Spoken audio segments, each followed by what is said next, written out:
高雄有一间大饭店，最近互消费者投诉，讲因的囡仔呢，伫饭店房间的涂骹捡到亲像玻璃物件，规个放喺喙，害囡仔规支喙拢是火。家长也认为讲这饭店的态度拢伫咧极烂，唔载人客去病院，干那赔因400块尔。饭店是解释讲，迄天人客讲家己要塞车去病院，也怀疑讲是囡仔甲这别的塑胶挂夹破去，才发生这款的意外。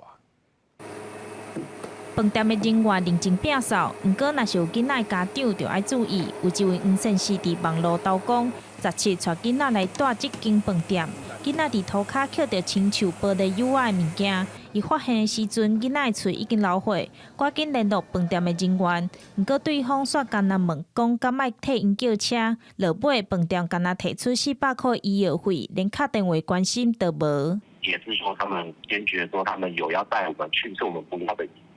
但是从头到尾都没有，我就跟那个饭店的主管讲说：“那你把证据拿出来，还是监视器旁边监视器调出来看有没有。”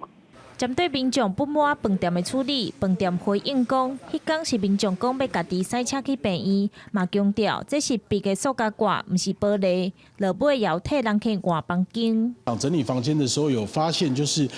疑似就是在床头柜上的一个塑胶笔盖，那有被咬碎的一个痕迹。那在当下的话，我们有主动的跟客人联系，表示要送 客人到医院就医，然后另外也有要帮他安排相关的一个急救措施。那消费者的部分的话，都是予以婉拒。其他有囡仔的家长表示讲，发生意外的饭店就要好好回息咧，也认为家长应该爱甲囡仔顾好，别互囡仔捡到有危险的物件。这个家长当然要自己注意，不在房间里面，饭店人员不可能帮你去注意到，这家长就要自己去注意的。